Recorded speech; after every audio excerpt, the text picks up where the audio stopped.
The COVID-19 pandemic has harshly tinted the fragility of the education system, and it is therefore vital that the innovation and creativity stimulated by this crisis be leveraged to make education system more just, comprehensive, and resilient. In response to a world drastically shifting, the Department of Education innovate Sulong Edukalidad so as to maintain educational continuity. Sulong Edukalidad highlights on 4 reforms in basic education: K-12 curriculum review and update, improving learning environment, teachers' upskilling and reskilling, and engagement of stakeholders for support and collaboration.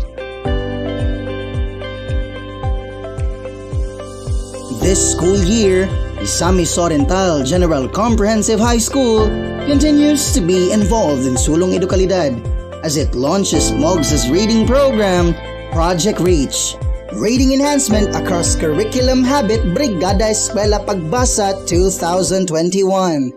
Brigada Eskwela Pagbasa serves as a platform to synergize efforts and resources to attend to education-related challenges, particularly on literacy and numeracy. It also creates opportunities for all stakeholders to present potential solutions to the existing gaps in country's education system, especially in equipping the learners with the 21st century skills. A detailed and comprehensive set of action plan was then crafted and carried out, headed by our principal, Dr. Abdon R. Bacayana, together with the Mogchs Reading Program Coordinator, Mrs. Anelda C. Orpilla, head teachers, and the rest of the faculty and staff, in order to achieve the targeted goals for Brigada Pagbasa program. In fact, teachers facilitated by the Filipino department conducted an online orientation through Facebook Live to aptly discuss the objectives and activities pertaining to the reading program. The grade 7 level made use of the Phil-IRI Group's training test, integrating the Marungko and Fuller approach to assess students' reading levels. Moreover, to determine whether students have access to the internet, since the process was administered through online platforms, Zoom, Google Meet, Messenger, and Messenger Room. On the other hand, for the grade 8 and grade 9 levels, the teacher identified the learners who have reading difficulty in their classes by conducting the pre-test via Google Form. They also had variety of interactive reading strategies and activities, such as show me a picture and explain, arrange the events according to order, the disease and its aftermath, differentiate fact from opinion, truth versus lie, riddling riddles, solve the puzzle, what happens next, and one-word story. And all of these were done with the help of Information and Communication Technology, or ICT, wherein the teacher allowed the students to install the interactive reading application on their laptop, tablets, or PC. The post-test was then conducted via Google Form. Diversely, the grade 10 level commenced their reading activity by getting the list of all grade 10 learners from the grade 9 advisors. Thus, the teachers created group chats for the different designated sections to properly disseminate information among all learners, including their parents or guardians, for an online orientation regarding the conduct of Brigada Eskwela Pagbasa 2021. Pre-evaluation of the reading skills of the learners was done through the administration of a modified or adapted pre-test.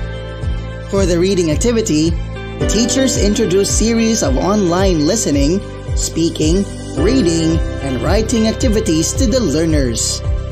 They were given links related to the activity, which were posted through group chats or Facebook, and text messages or voice call.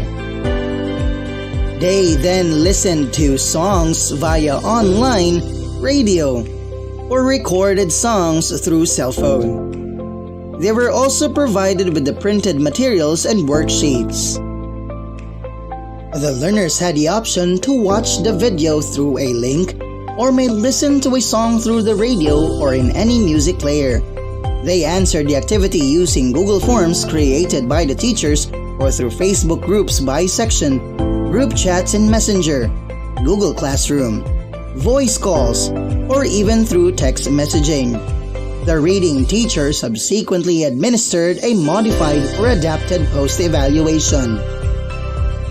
For students who did not take part during the said program, they will be given a hard copy of reading materials in every quarter as part of the intervention.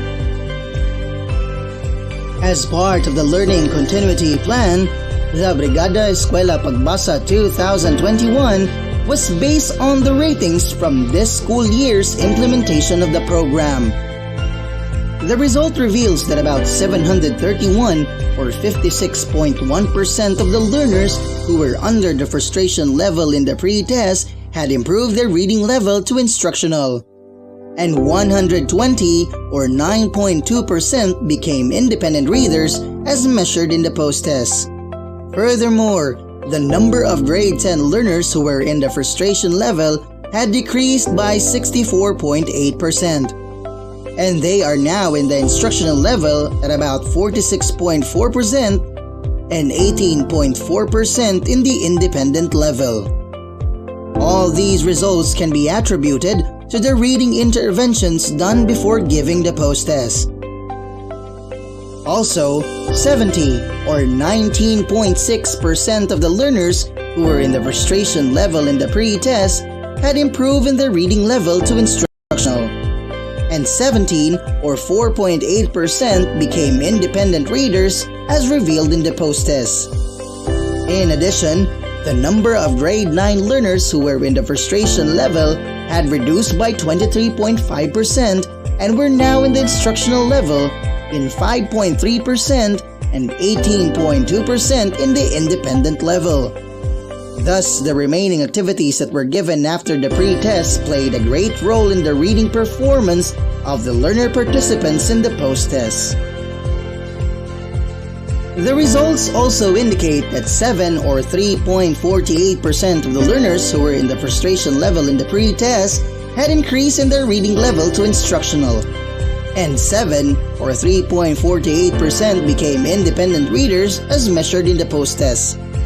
Furthermore, a number of grade 8 students who were in the frustration level had declined significantly by 22.34% and 8.46% respectively, and who were now in the instructional and independent level consequently.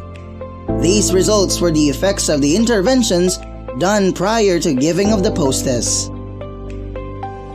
It can be shown that in the conducted group screening test of 189 or 57.98% of the grade 7 learner participants were in the frustration level. This revealed that more than one-half of the participants projected a low level in word recognition and reading comprehension. However, 125 or 38.34% of the participants belongs to the instructional level, while only 12 or 3.68% were in the independent level. Lastly, the results revealed that in grade 10 students, 59.6% has the most number of students who participated in the Brigada Eskwela Pagbasa program, followed by grade 9 at about 16.3%, then grade 7 14.9%, and grade 8 has the least number of students who joined the reading program. With the collaboration of the administration, stakeholders, parents, and teachers across all curriculum, new normal reading process was realized and pushed through. Active participation of the parents was considered important for the success of this activity.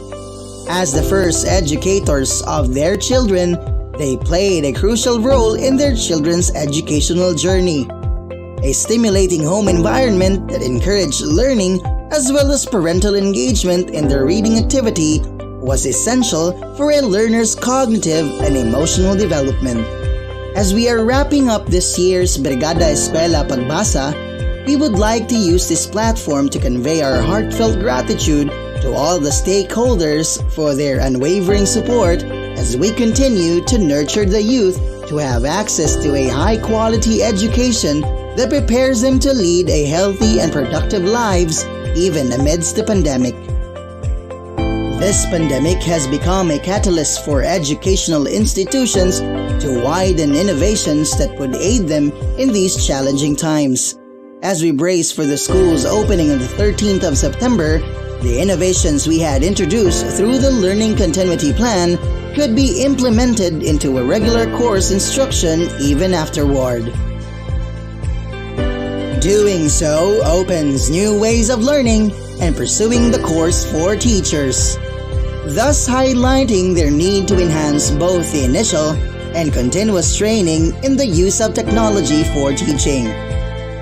While it is evidently necessary for teachers to embrace the various features offered by digital tools such as audio, video, text, live sessions, and interactive games, they also need to be trained in the basic principles of how to effectively use these tools for student engagement and learning, because learning never stops, just as life never stops teaching.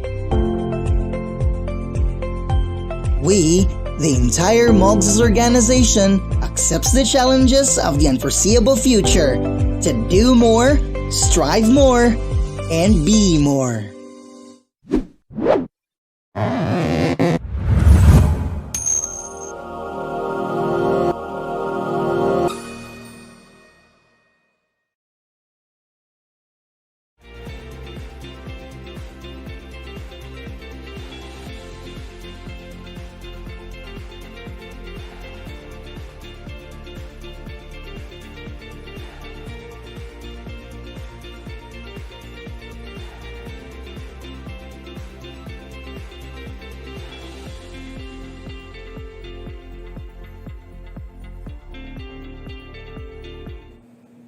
Hello everyone, I'm Teacher Wendy and welcome to Mathematics Grade 7.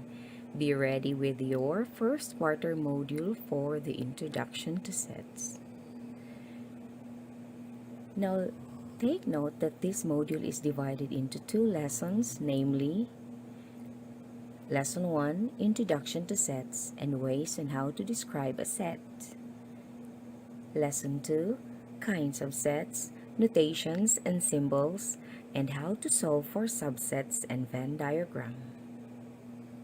After going through this module, you are expected to define and illustrate different sets, enumerate the three ways of describing a set, identify subsets of a given set, define and describe equivalent sets, equal sets, empty sets, universal sets, and cardinal sets. Let's proceed now to Lesson 1, which is the Introduction to Sets and Ways to Describe a Set. Set is one of the most fundamental concepts in mathematics. The set theory was developed in the 19th century, is now a common part of mathematics, and can be used as a foundation from which nearly all mathematical concepts can be derived. Before we proceed to our lesson, let me ask you these questions. What comes into your mind when you hear about the following words? Library, K-pop, social media. Yes, the above words are examples of a group. Now, you try activity 1, identify me. Can you think of your examples of a group and its members? The first one has been done for you. Write the answer on the answer sheet. We have here group's name, flowers, And groups members, Gumamela, Kalachuchi, Rose, and Sampaguita. Again, example number 1, group's name, flowers, and group's members are Gumamela, Kalachuchi, Rose, and Sampaguita. Now, have your own example for numbers 2 and 3. So you think of a group's name and its members. Okay.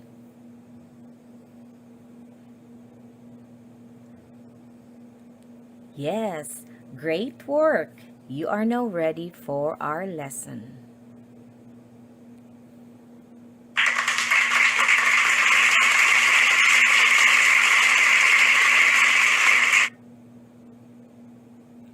What is a set? Let's study the characteristic of a set. When you say set, it is a collection or group of objects. It is also well-defined. When you say well-defined, it means that it is possible to determine whether an object belongs to a given set or not. Now we have the following examples. Well-defined, a set of Philippine presidents. Well-defined because we know our presidents. Next, we have a set of dishes. Then a set of counting numbers. Next is a set of odd numbers. We also have here examples of not well-defined. We have the set of all large numbers. Why not well-defined? Because it is not clear whether the large numbers are odd large numbers or even large numbers. Then we have the set of good writers. Not well-defined also because we have Filipino writers, English writers, which means this is not clear. Then we also have the set of nice people in your class. Who are these nice people? Female nice people or male nice people? Okay, I hope that you understood what's a well-defined and a not well-defined set. Let's proceed as to how to write and name a set. Now, when we say set, it is represented by a capital letter. So we have here A, which is represented by a capital letter. So A here is a set. Next is elements. Elements are usually represented by small letters, numbers, words, or representations of the given members of a given set. Just like in the given, we have here the set of A with elements A, E, I, O, U. So these are elements. Again, we have set A with the following elements A, E, I, O, U. Let's proceed. We have braces. Now, what are these braces? Braces are used to enclose the elements. So again, we have set A with elements A, E, I, O, U enclosed by right brace and left brace. So we have here braces. Now, what else? We have comma. Commas are used to separate the elements. Again, we have set A with elements A, E, I, O, U separated by a comma. So,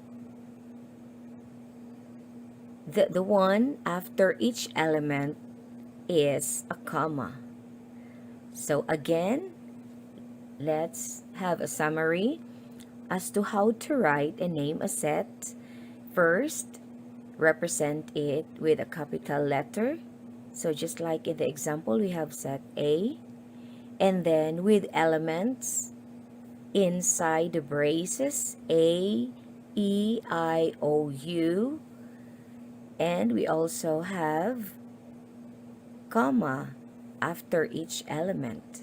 So take note, just like in the given example, we have set K with elements red, blue, and yellow separated by a comma and enclosed with braces. Again, we have set R with elements 1, 2, 3, 4, 5, and so on, separated by a comma and enclosed with braces. And the last example is set P with elements plus, minus, times, and division symbol separated by a comma and enclosed with braces. I hope that you now fully understood how to write and name a set. Now let's proceed. We have 3 ways to describe a set. Now what do you think are these 3 ways? We have the roster notation or listing method. We also have the verbal description method. And the third one is the set builder roster notation or the rule method. Now, let's study the first one, which is the roster notation or listing method. How is this done? So, because it's listing method, we will simply list each element of the set inside the symbol or inside the braces. And then each distinct element is listed once, and the order of listing the elements does not matter. So it may be in any order, the elements inside. And then when we say distinct elements, it means unique elements or has no duplicate elements. It is not repeated. So you're going to write it once. So we have here examples. We have set A with elements 1, 2, 3, 4 simply listed, and set B with elements P, H, I, L, N, E, S, and set C with elements 5, 10, 15, and so on. The 3 dots there are ellipses. And we also have set D with elements Oppo, Vivo, and Samsung. Okay, so let's proceed to the second way of to describe a set. So the second way is the verbal description method. So how is this done?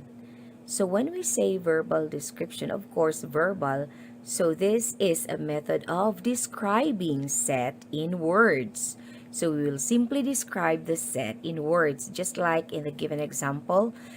So we have number 1, set A is the set of counting numbers less than 1.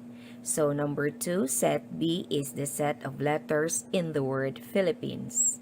Set C is the set of positive multiples of 5. And set D is the set of mobile phones. Now let's compare the two, the roster method and the verbal description method, as to how it is done. So, look. So set A, we have 1, 2, 3, 4. The elements are simply listed.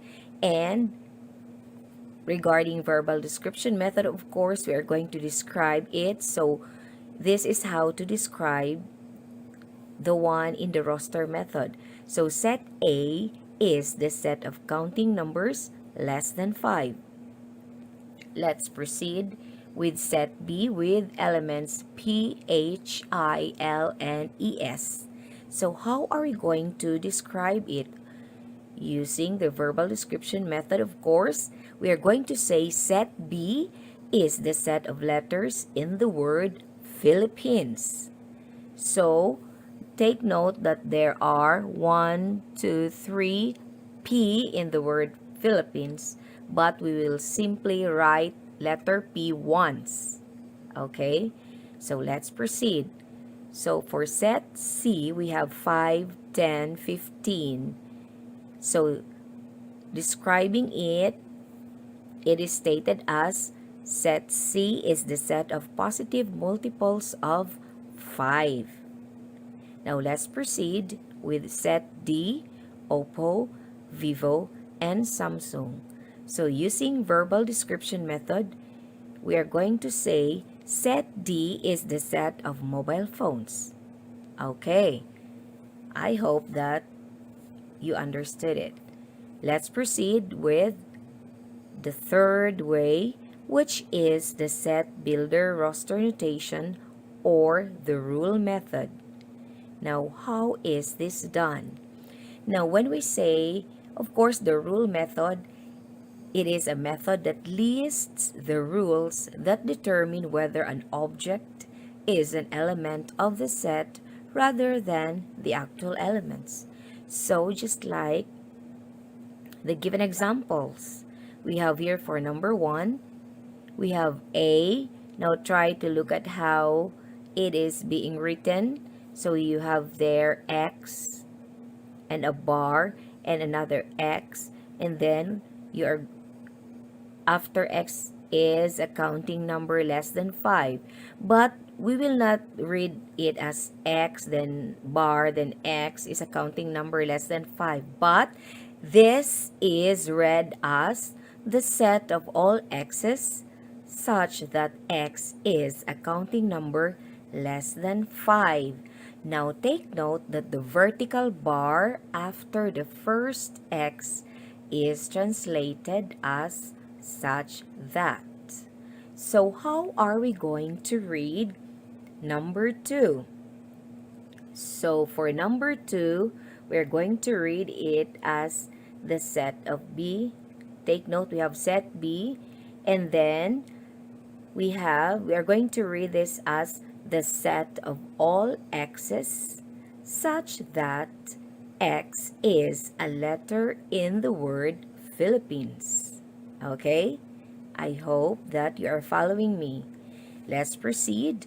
For number 3, which is set C, we are going to read it as the set of all X's such that X is a positive multiple of 5.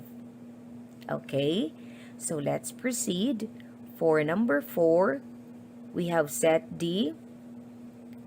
So we're going to read the elements inside as the set of all X's such that X is a mobile phone. Did you understand? Okay, so again, let's try to compare the 3 ways to describe a set. So look at the roster method in the first column, then the verbal description method, and the rule method. So you try to observe. Now look closely. So for roster method, all the elements are listed. And then for verbal description method, the elements are being described. And for the rule method, of course, look how it is being translated. Now, let's read it. So we have set A with elements 1, 2, 3, 4. Of course, using the verbal description method, we have set A is the set of counting numbers less than 5. And for the rule method, we have the set of all X's such that X is a counting number less than 5. So for number 2, which is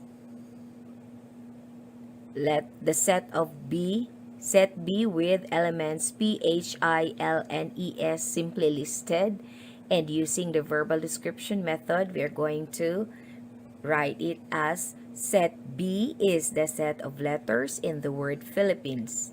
Now, for the rule method, we are going to say the set of all x's such that X is a letter in the word Philippines. Okay, so for, of course, set C, we're going to read it as set C is the set of positive multiples of 5, and using the rule method, we're going to translate it as the set of all x's such that x is a positive multiple of 5.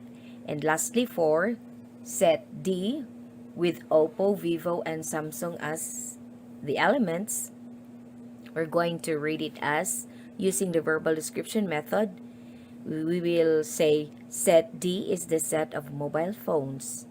And using the rule method, we are going to translate it as the set of all x's such that x is a mobile phone.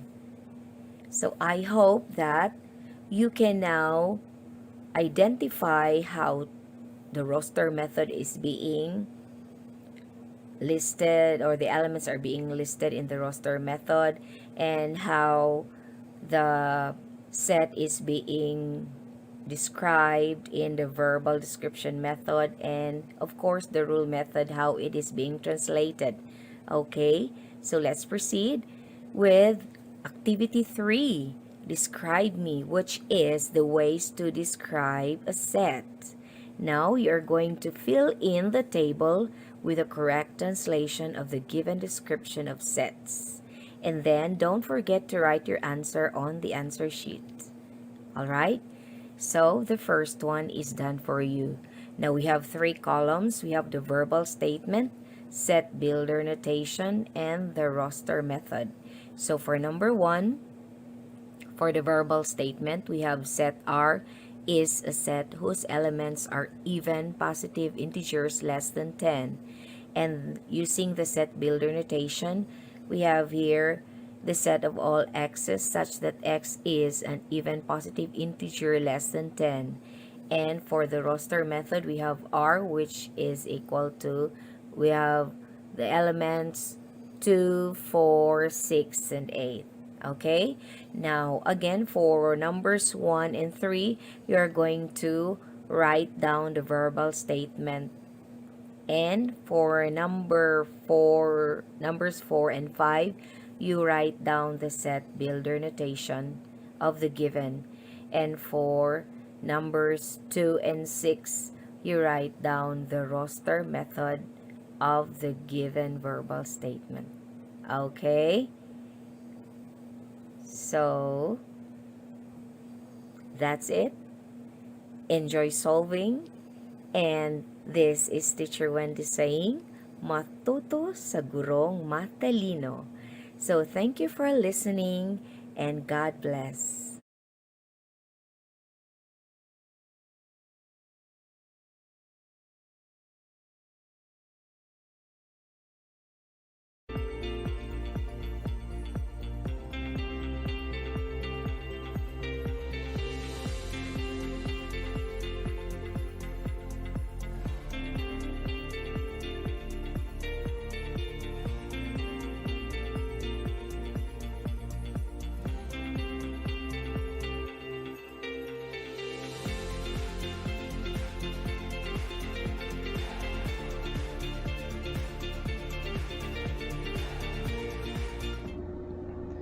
Good day, everyone.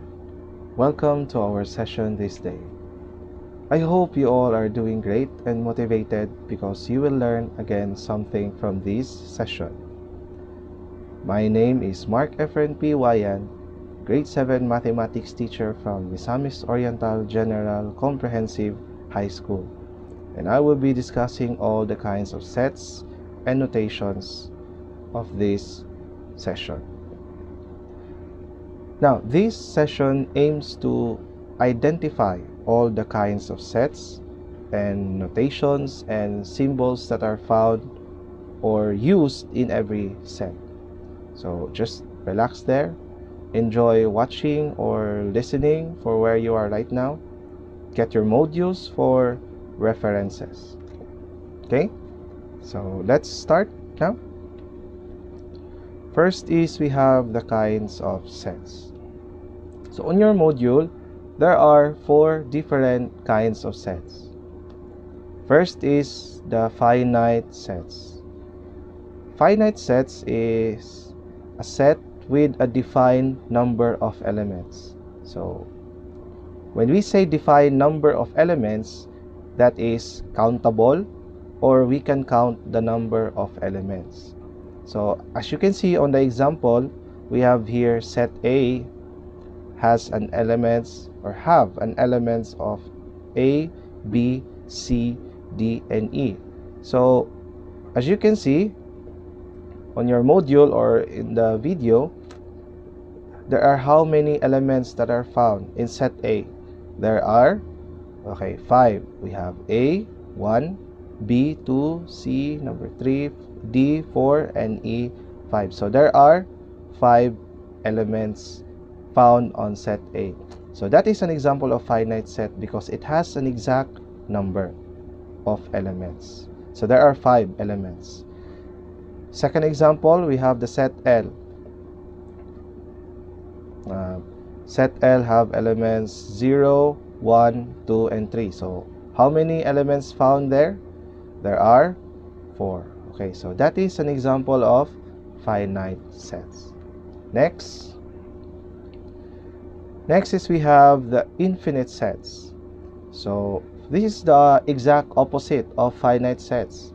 So infinite sets, it is a set with an infinite number of elements. So when we say infinite number of elements, there's no ending. So it is not countable because it is infinite. So an infinite number of elements means that the number of elements cannot be counted. So the ellipsis, or as you can see, there are 3 dots, is being added to indicate that there are more elements of the same kind that follows after the last identified element in the set. So an ellipsis is used to identify that a set has more than of that desired element or that desired set. So say for example here, so set V, we have 2, 4, 6, 8. And then it's followed by an ellipsis or the 3 dots there. So meaning there are more even numbers that follows after 8, like 10, 12, 14, and so on and so forth. Okay, so unlike finite set has an exact number of elements. Here on the infinite set, it is not countable, or there's no exact number of elements. So you can assume that the set is an infinite set if there is an ellipsis that is found on every set. Next is the joint sets. So joint sets, it's a sets having at least one common element. So joint sets, you can see here there are 2 sets. You cannot have a joint set if there's only one set. So say for example here we have the set D 1, 3, 5, 7, 9, and the set E 2, 4, 6, 8, 9. So as you can see here on the example, there are 2 sets. So what makes these 2 sets an example of joint sets is they have at least one common element. So it doesn't focus only on one element, but it's all about more elements. Okay, so here we can see there are how many elements that have that are common. Okay, only one. Okay, so only number 9. So meaning this is an example of joint sets because the elements from 2 sets have at least one common. So next is the disjoint sets. Okay, disjoint sets is actually kind of the opposite of joint sets.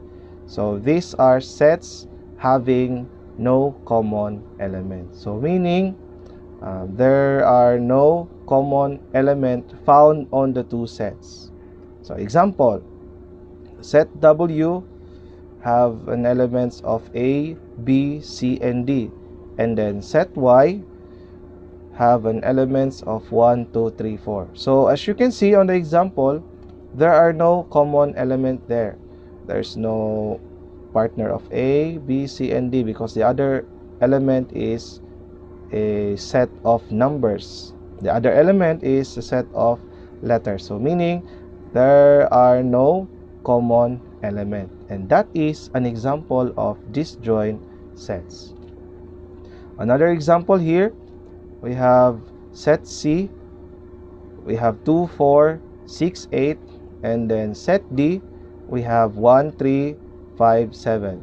So as you can see on the sets, there's no common element there.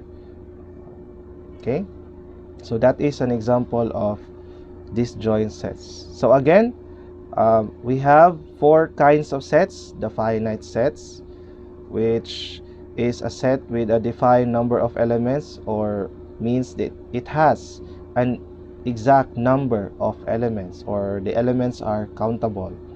Infinite sets, it's the opposite of the finite set. So infinite set is a set that has elements with infinite numbers, or infinite number of elements. So you can indicate, or you can assume, that a set is infinite if there is an ellipsis found on the set.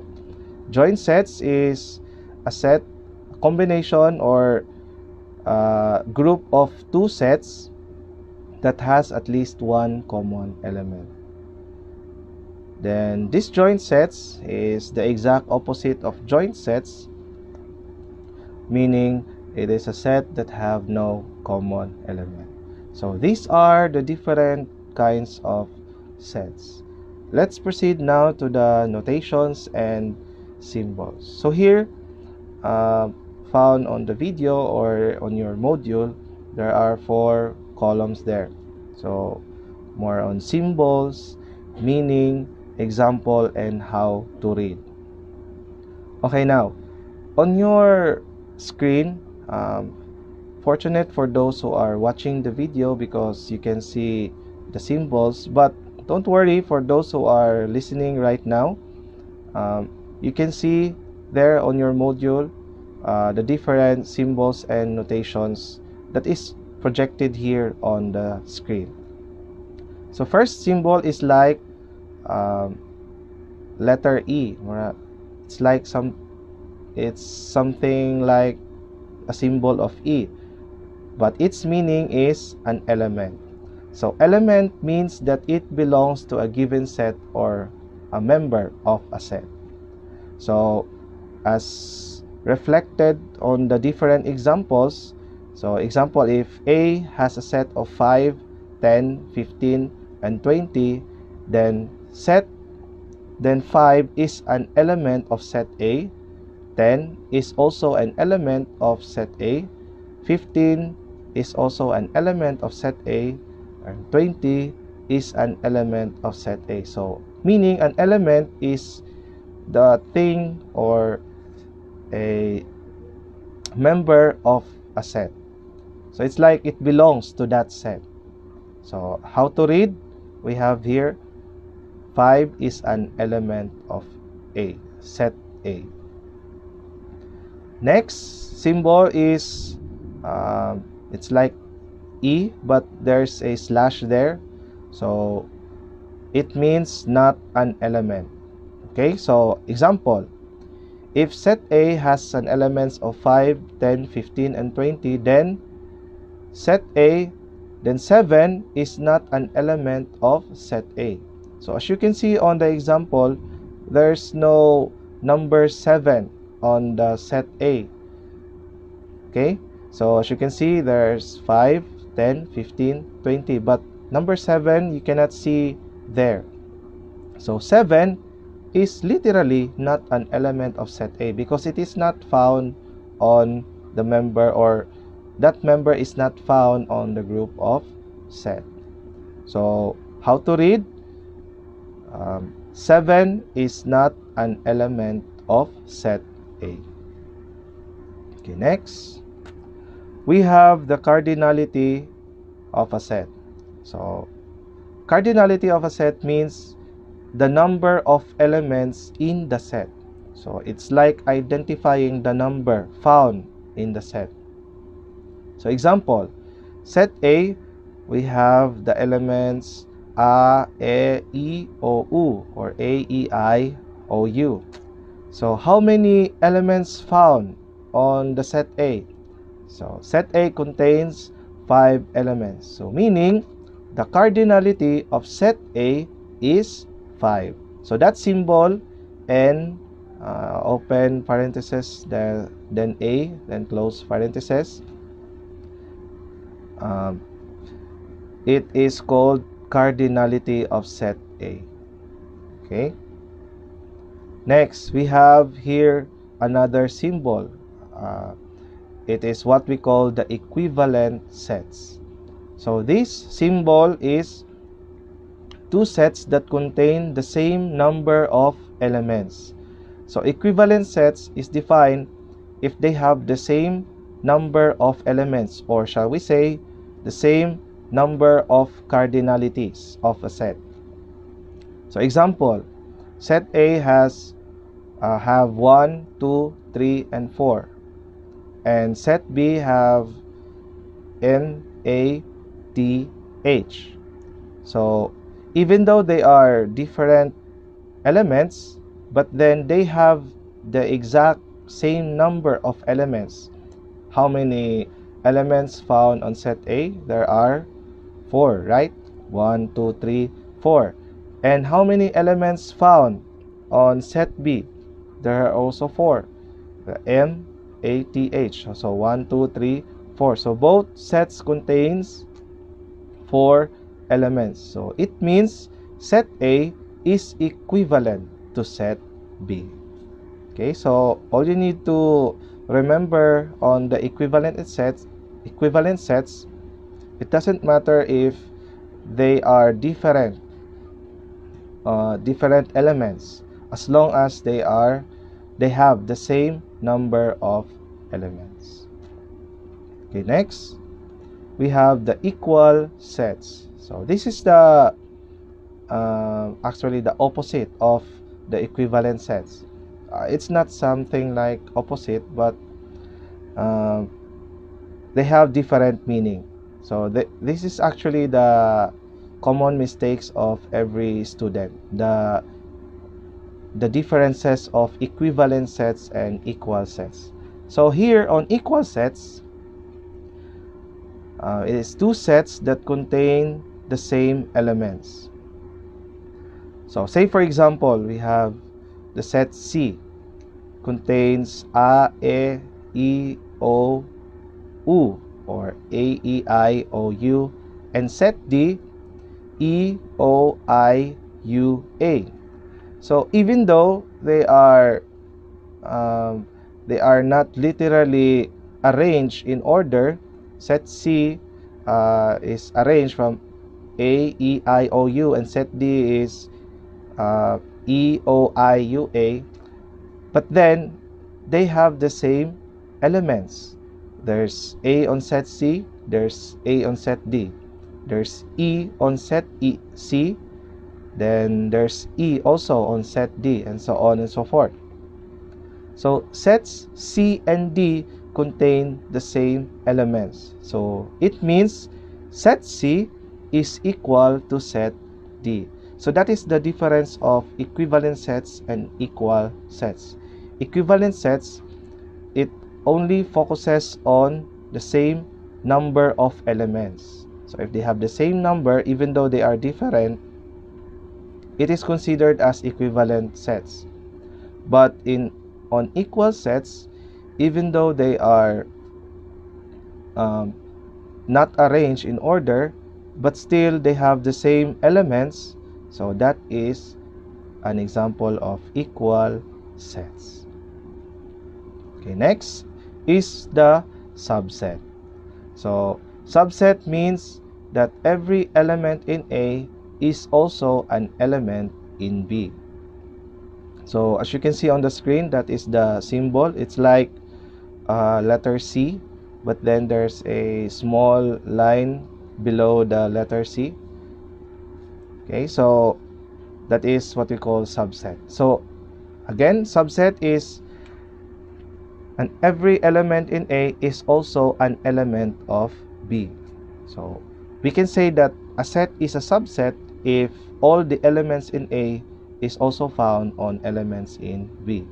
So example, if A is 2, 4, 6, 8, and then set B is 1, 2, 3, 4, 5, then A is a subset of B. It is because all or every element in set A is also found on the elements of set B. So here on A, set A, there's 2 in B. 4, element 4 on set A is also found on the elements of set B, which is 4. 6 there, although it was not seen on the example, but then there's an ellipsis. So meaning 1, 2, 3, 4. So next number would be 6, 7, 8, 9, 10, and so on and so forth. So because this is an example of an infinite set.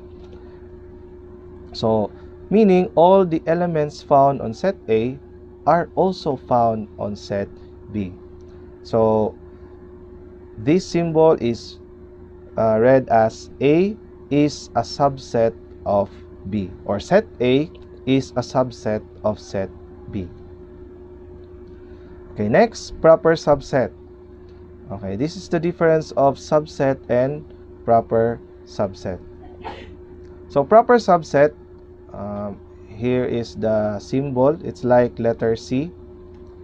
Then the definition of proper subset is there is at least one element in B not included in A. Okay, so when we say proper subset, there is at least one element in set B that is not included in set A.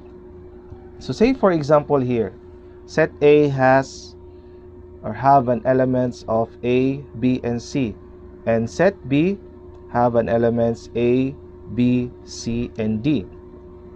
So now each element in set A is also an element in set B, right? Meaning all the elements in set A is also an element in set B. But then there is at least one element in B not contained in A, and that element is D. So as you can see there, on set B, the letter D there is not found on set A. So meaning that is not an example of subset. So it is a proper subset. As you can see on the subset, all the elements of set A are found on set B. But here on proper subsets, there is at least one element in set B that is not included in set A. So it is read as set A is a proper subset to set B. Okay, next symbol or notation is not a proper subset. So it's letter C. So letter C there, then there's a slash, something like that. So not a proper subset is means that the elements in C are equal to the elements in D. So this is the difference of not a proper subset and subset. Okay? So meaning the elements of C are equal to the elements of D. So example, set C we have 1, 2, 3, and set D also have an elements of 1, 2, 3. All the elements in D are also elements in C. So meaning that is not a proper subset. Because we know that in a proper subset, there is at least one element from the other set that is not included in the other set also. So it is read as set C is not a proper subset to set B. Okay. Another symbol is the null set or the empty set. So it's like an O with a slash, or just simply a parenthesis. So empty set or null set, it is a set with no elements. Okay, so as you can see, it has no elements. So that is an example of an empty set or null set, a set with no elements. So it is read as set M is an empty set or null set. You can simply say there as a null set. Next is the U, or the universal set. So that is the symbol of universal set. It's like a big letter U. So universal set is the set of all possible elements of any set. So meaning this is the totality of the set, the universal. Okay, so it is the set of all possible elements. So meaning it may be a set of animals, a set of numbers, a set of plants, a set of sports, or so on and so forth. Okay, so that symbol is read as universal set. Okay, so that would be all for this session. So I hope all the things that you have seen here in this session are useful to our discussion here on sets. So we have the kinds of sets. Here we have the notations and symbols, and then that's it. Thank you for listening, everyone. Have a great day.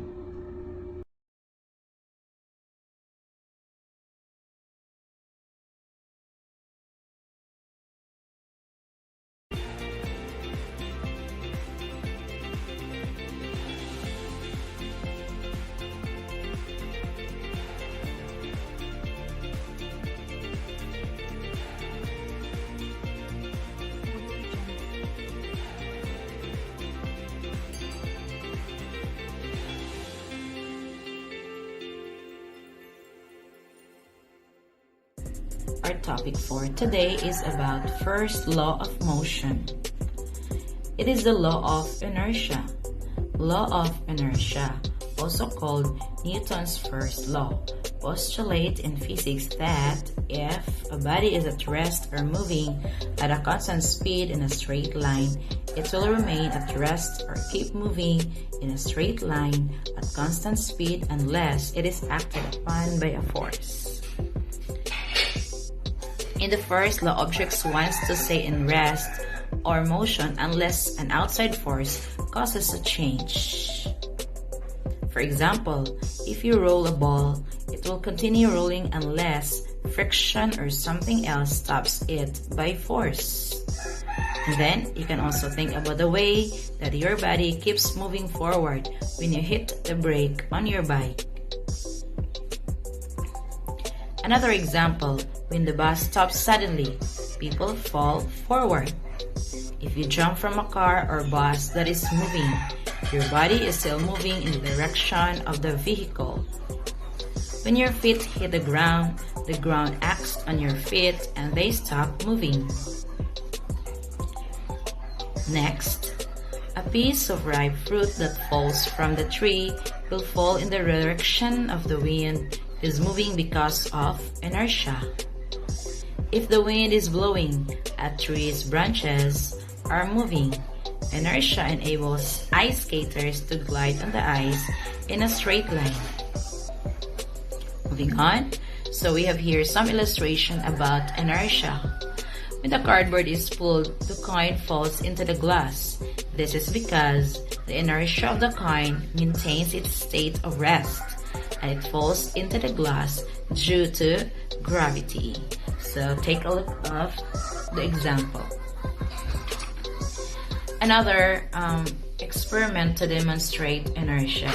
So the coin moves away and coin falls into glass. Yeah, this is a continuation. And in Newton's first law and friction, in relation to friction, so this is it. There's applied force, and yeah, this one, that is the example. Newton's first law of motion, so an object at rest will remain at rest.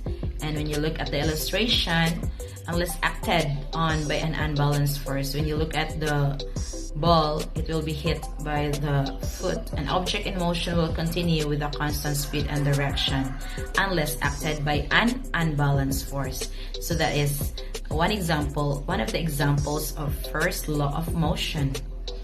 Newton's first law of motion, or shall we say, the law of inertia. It states that an object in motion or at rest tends to stay that way. So a ball at rest, unless acted on by an outside force, or you're gonna kick it. So this is the illustration of the law of motion. And then Newton's first law of motion. It states that an object in motion will stay in motion, and an object at rest will stay at rest unless acted on by an unbalanced force. This means that an object, such as the soccer ball, will not change its motion unless a force acts on it, or unless you kick it or you move the ball.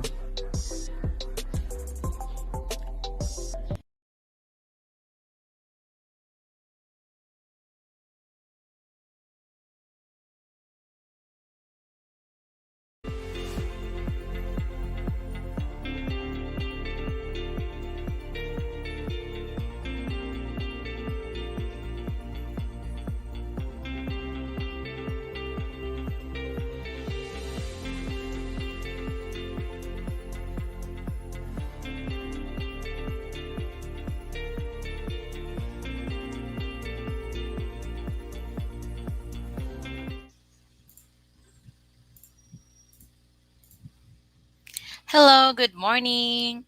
So, welcome to Graded Science. How are you today? This is Teacher Rubes, your teacher for today.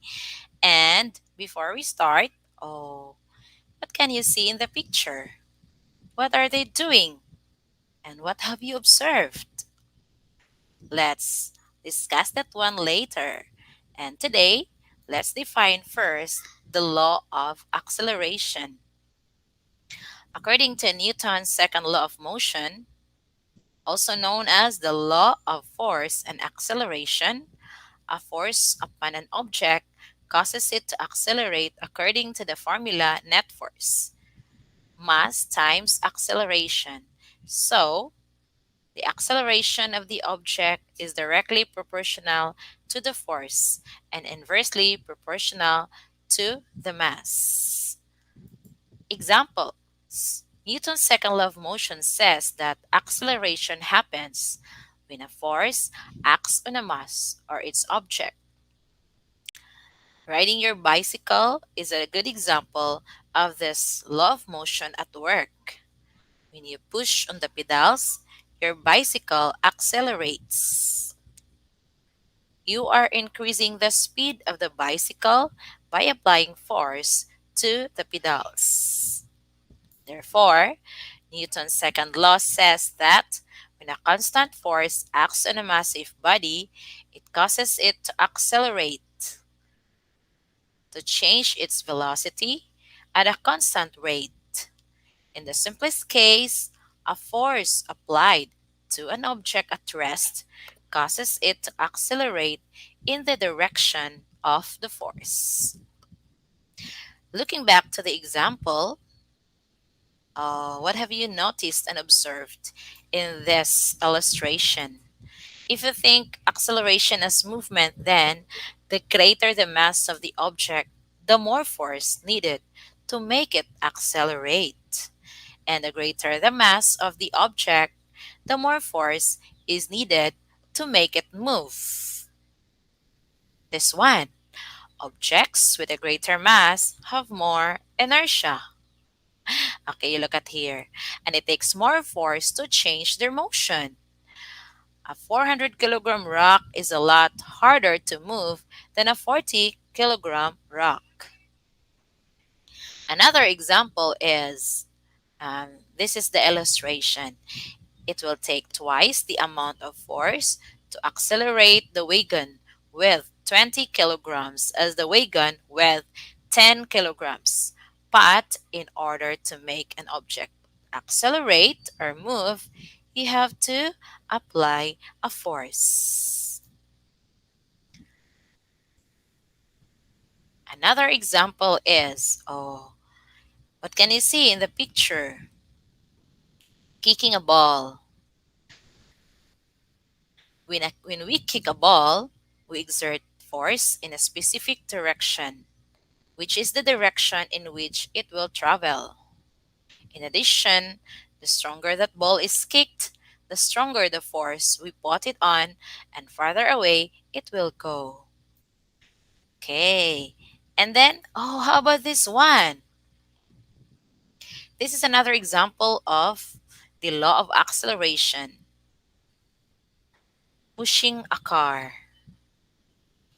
For example, pushing this car with twice as much force produces twice as much as acceleration. Okay, and then we have the next law of acceleration application. Walking two people together. What have you noticed in this illustration? The same reasoning above that we can be applied to any moving object. For example, two people walking together, but one of them has a lower weight than the other, although they walk with the same amount of force. Who weighs less will go faster. Wow. Why? Because their acceleration is certainly greater. Moving on. This one. Have you ever been playing a golf? So this is particularly another application of the law of acceleration. In a golf game, the acceleration of the ball is directly proportional to the force applied to the club and inversely proportional to its mass. In the way influences the force of the air that can cause a small change in its direction. And here is one more example of the law of acceleration. Capture the ball by hand. Professional athletes move their hands back once they catch the ball, as it provides the ball more time to lose its speed and in turn apply less force on its part. Okay, therefore, law of acceleration establishes a relation between the net force acting on a body and the net acceleration of the body. Second law states that the net acceleration of a body is proportional to the net force acting on the body. Also, the net acceleration is inversely proportional to the mass of the body. And to summarize, this is now the illustration of the second law of motion, which is the law of acceleration. F is equal to mass times acceleration. In the second law, it explains what happens to an object when no force acts on it. It either remains at rest or moves in a straight line. That is in the first law. In the second law, it answers the questions of what happens to an object when one or more forces acts on it. It establishes a relationship between the net force and, of course, the net acceleration of the body. It means that the more the net force acting on a body, the greater would be its acceleration. So take note, it is um, the more mass of the body, the less would be the acceleration. In other words, if two objects, one heavier than the other, are pushed by same force, the acceleration produced in the heavier object would be less. The heavier is the object, the more force is required to alter its velocity. Again, if two forces different in magnitude are applied to the same object, the force which is greater in magnitude will create more acceleration. And the net acceleration of a body is equal to the net force acting on it and divided by the mass of the body. Acceleration actually depending on mass. Suppose that you are pushing something and then you exert effort on it to accelerate. Acceleration also depending on your force. And take note, an object's acceleration decreases as the force on the object decreases. And that is all about the law of acceleration. Thank you so much for watching. See you in my next video.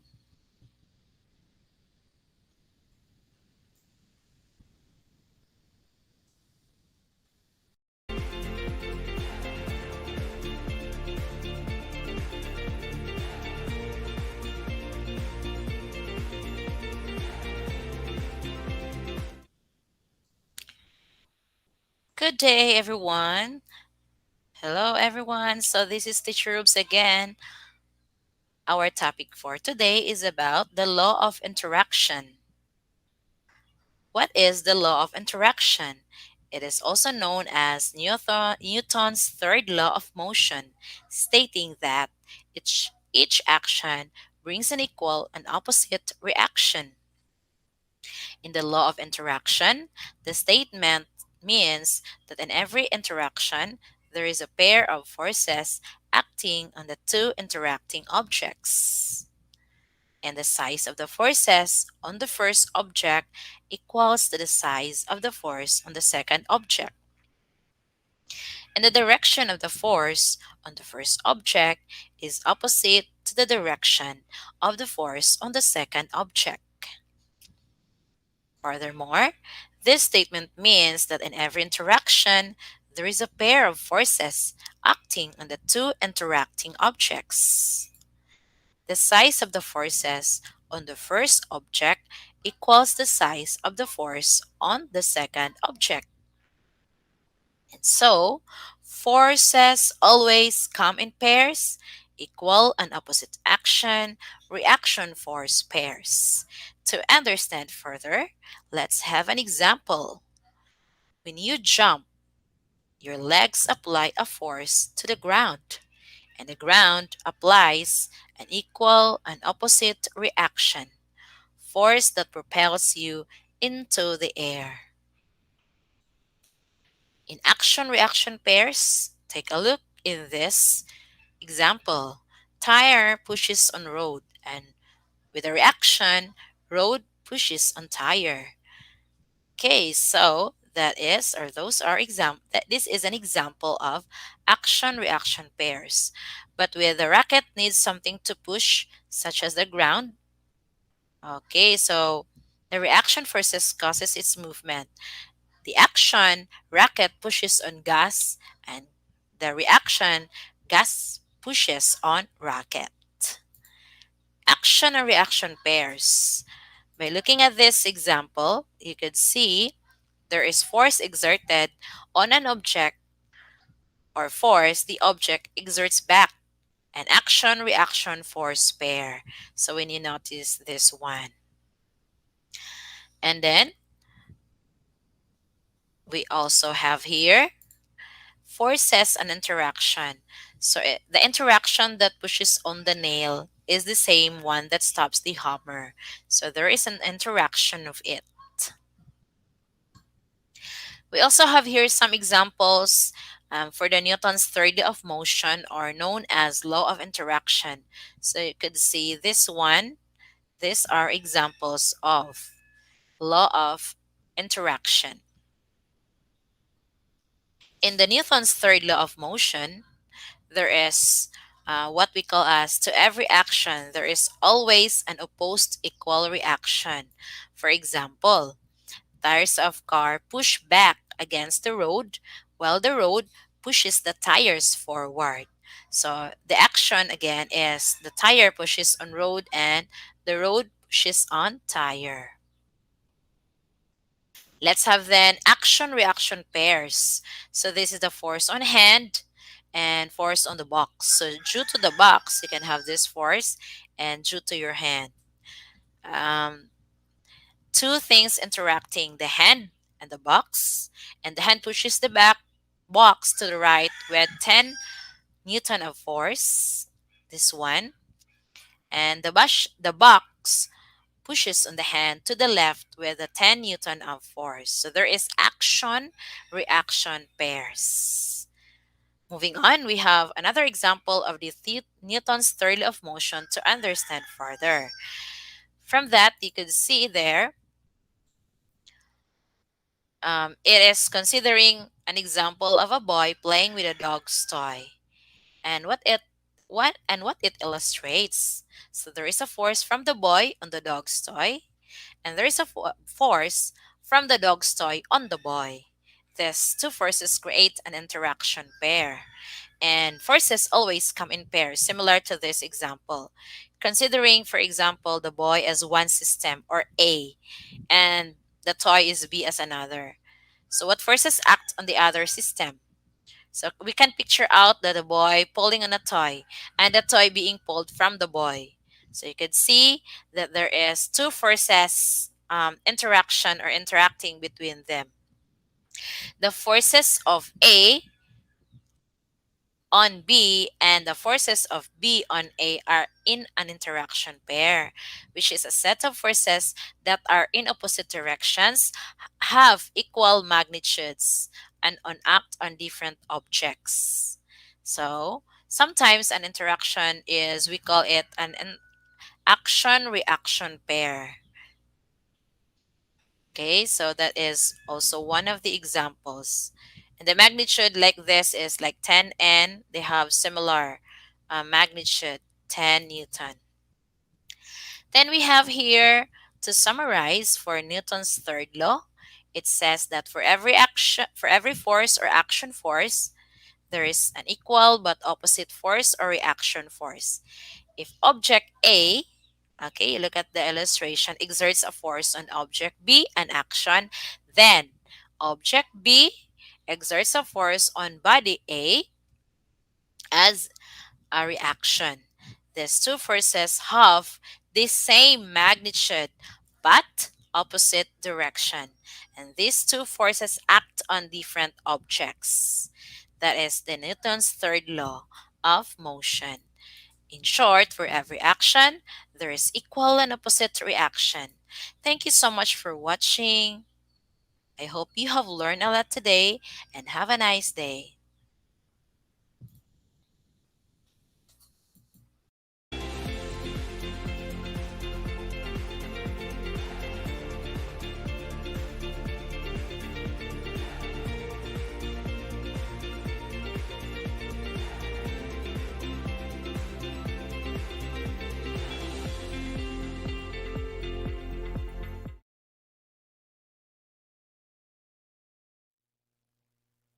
Good day, my dear students. Welcome to our English class. And let us learn how to express permission, obligation, and prohibition using modals. And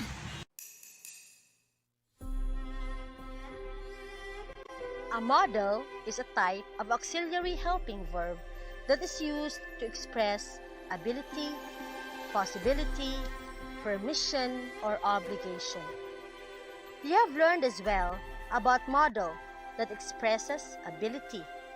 To refresh your mind about it, let's have this activity. Fill in the boxes with your different abilities. Well, what are your answers? These are the possible answers. I can sing. I can draw. I can run. Today, we are going to talk about models that express permission, prohibition, and obligation. With permission, we are going to use the words can, could, and may. Can is very common to ask or give permission. For example, can you pay me a licensing fee? Can you get some more photocopy paper? You can sit here if you want. But may and could are also possible. Could you open the door, please? I think there's something in my hair. Could you take a look? May I get a drink of water? May I please use the computer? When we talk about prohibition, we use can't and must not or mustn't. For example, you can't swim here. You must not run. You must not use your phone inside the class. We should bear in mind that can't gives you the idea of something that is against the rules. Mustn't means that the speaker is setting the rule. When we talk about obligation, we use have to and must. Have to shows that the obligation comes from someone else but not from the speaker, like a rule or a law. Must shows that the obligation comes from the speaker. For example, I can't. I have to rush this project. We have to be at the airport at least 2 hours before the flight. To avoid COVID-19, I must wash my hands properly. Nowadays, I must wear a mask if I go outside the house. Here is an example of the difference between have and must. My doctor said that I have to stop smoking or I'll risk serious problems. That means I have no choice but to stop smoking. I must stop smoking. In this case, this is my decision. Now, let's practice. Read the incomplete statements and choose the correct model to make it complete. Well, what's your answer?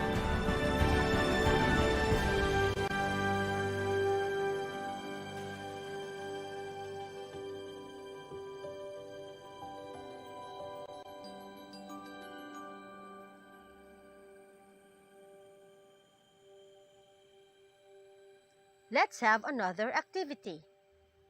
Express your ideas about the pictures. Then, construct sentences using models of permission, obligation, and prohibition. Are you ready?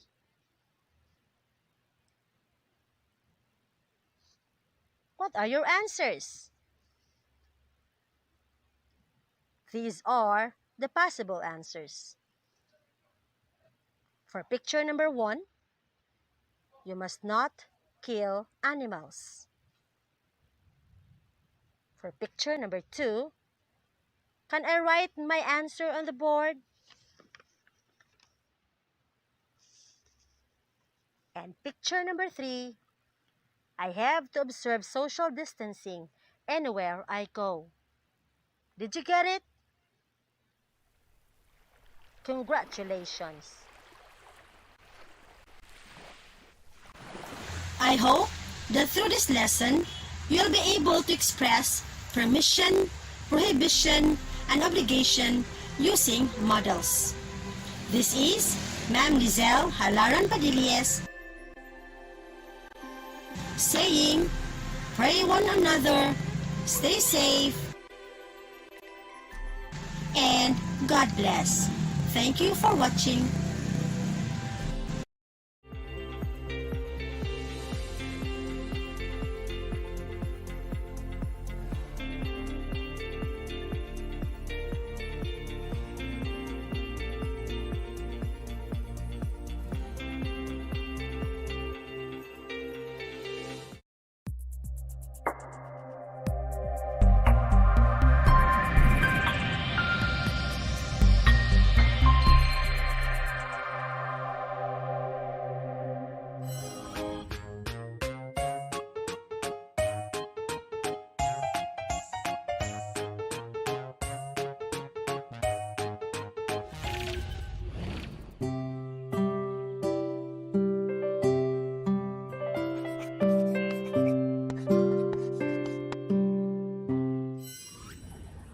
Magandang araw mga mag-aaral sa ikasampung baita. Ako nga pala si Binibining Mary Grace G. Basadre, ang inyong guro sa Filipino 10. Siguraduhin nasa komportable kayong lugar sa inyong tahanan. Kaya't halina't makinig, manood at matuto. Ito ang inaasahang kasanayang pagkatuto sa aralin na ito. Napahahalagahan ang napanood na pagtatanghal ng isang akda sa pamamagitan ng paghahanap ng simbolong nakapaloob dito. Ngayong araw, ang tatalakayin natin ay ang maikling kwento na pinamagatang Ang Kwintas, na akdang nagmula sa France at isinulat ni Mogchs. Alam niyo ba na ang bansang France ay kilala sa mga tanyag na bags, pabango, fashion, at iba pa? Ngayon, ipapakita ko sa inyo ang iba't ibang trademark ng bawat bags at kilalanin. Unang larawan. Tama, Louis Vuitton. Pangalawang larawan. Tumpa, Chanel. Pangatlong larawan. Magaling, Hermes. Sa pagpapatuloy, mayroon tayong mga salita na dapat tinanong. Nagbabantulot. Alindog. Lumbay. Balintataw. At pangimbuluhan.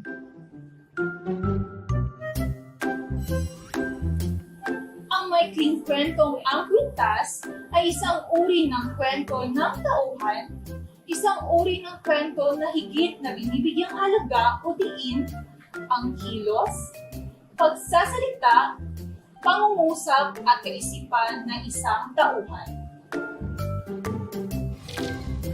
Ngayon, ating pakinggan at panoorin ng isang video tungkol sa Ang Kwintas.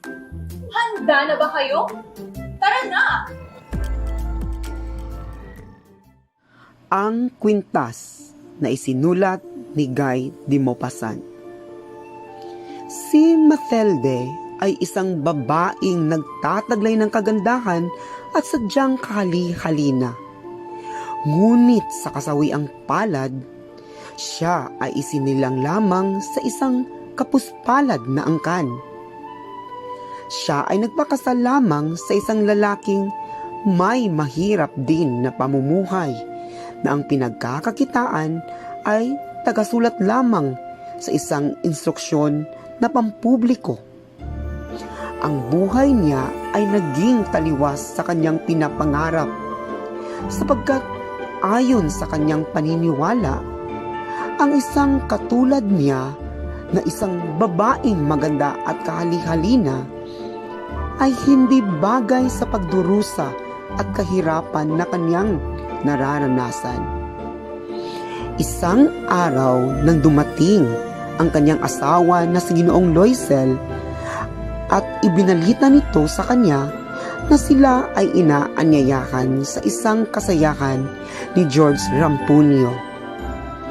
Ngunit ito ay hindi ikinatuwa ni Mathilde sapagkat ayon sa kanya ay wala siyang isusuot na magandang damit para sa kasiyahang iyon. At dahil mahal siya ng kanyang asawa, ay binigyan siya nito ng pambili ng isang bestida. Gayunman, si Matilde ay hindi pa rin nasiyahan sapagkat wala man lang daw siyang alahas o hiyas na maisusuot. Kaya naisipan niya na humiram ng isang magandang kwintas sa kanyang mayaman at matalik na kaibigan na si Madam Forestier. Hindi naman siya hinindian nito at agad din niya nahiram ang kwintas. Naging lubos ang kaligayahan ni Matilde ng gabing iyon sapagkat naging angat ang kanyang kagandahan sa mga babaeng nandoon at marami ang humanga sa kanya.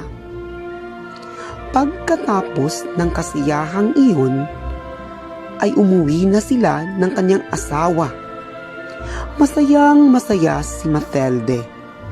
Ngunit pagdating nila sa kanilang tahanan, ay napansin niya na nawawala ang kwintas na hiniram niya sa kanyang kaibigan na si Madam Forestier. Kaya naman, naisipan nila na bumili ng katulad ng alahas na iyon upang maisauli kay Madam Forestier. Kahit pa nga ito ay may kamahalan ang halaga. Dahilan upang sila ay naghirap nang dahil sa pagbabayad ng kanilang mga utang upang mabili lamang ang kwintas na iyon. Pagkalipas ng 10 taon, natapos na nilang bayaran ang kanilang mga pagkakautang. Sa hindi inaasahan ay muli silang nagkita ng kanyang kaibigan na si Madam Forestier. Nagulat pa ito at nagtaka sa naging hitsura ni Matilde dahil malaki raw ang pinag-iba nito. Nasabi ni Matilde na kaya sila naghirap ay dahil sa pagkawala ng kwintas na hiniram niya dito. At napilitan sila na bumili ng kapalit nito kahit sa mahal na halaga. Ngunit ayon kay Madam Forestier, na ang kwintas na ipinahiram niya kay Matilde ay isa lamang imitasyon at ito ay nagkakahalaga lamang ng 500 prangko.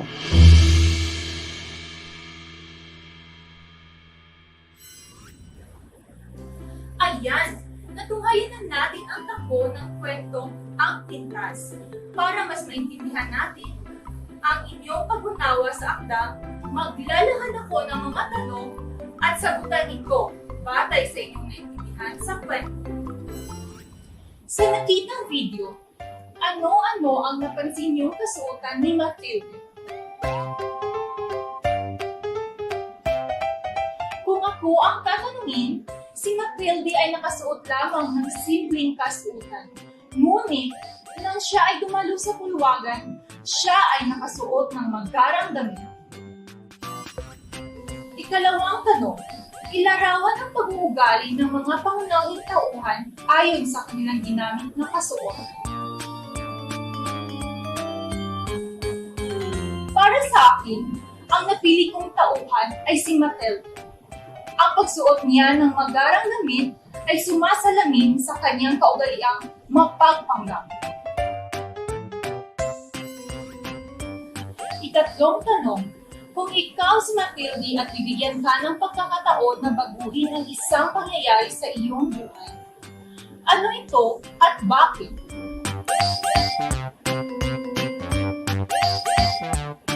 Kung ako si Matilde at bibigyan ako ng pagkakataon na baguhin ang isang pangyayari sa aking buhay, ito ay ang pagiging kontento sa buhay. Dapat kong tanggapin na ang kalagayan na mayroon ako.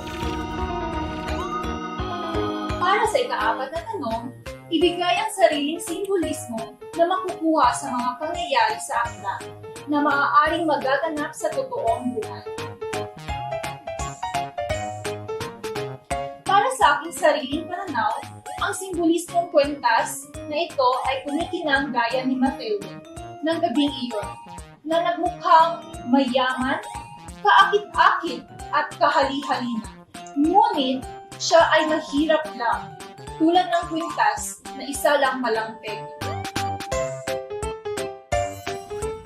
At para naman sa takdang aralin, isuot ang inyong paboritong damit at ibahagi kung bakit mo ito nagustuhan. Ibahagi sa inyong Facebook page ng inyong seksyon. Pulutin ang mga mahahalagang aral na ibinigay sa atin ng kwento.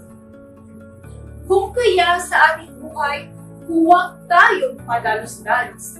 Pag-isipang mabuti ang bawat sitwasyon na ating mamasukin. Matutong pahalagahan ang mga bagay na meron tayo at huwag maghangad ng labis. Naggagalak ako sa inyong partisipasyon sa araling ito. Hanggang dito na lamang at muli, ako si Binibining Mary Grace Chica Sadre na nagsasabi ang paghahangad ng labis sa buhay ay nagdudulot ng kapahamakan.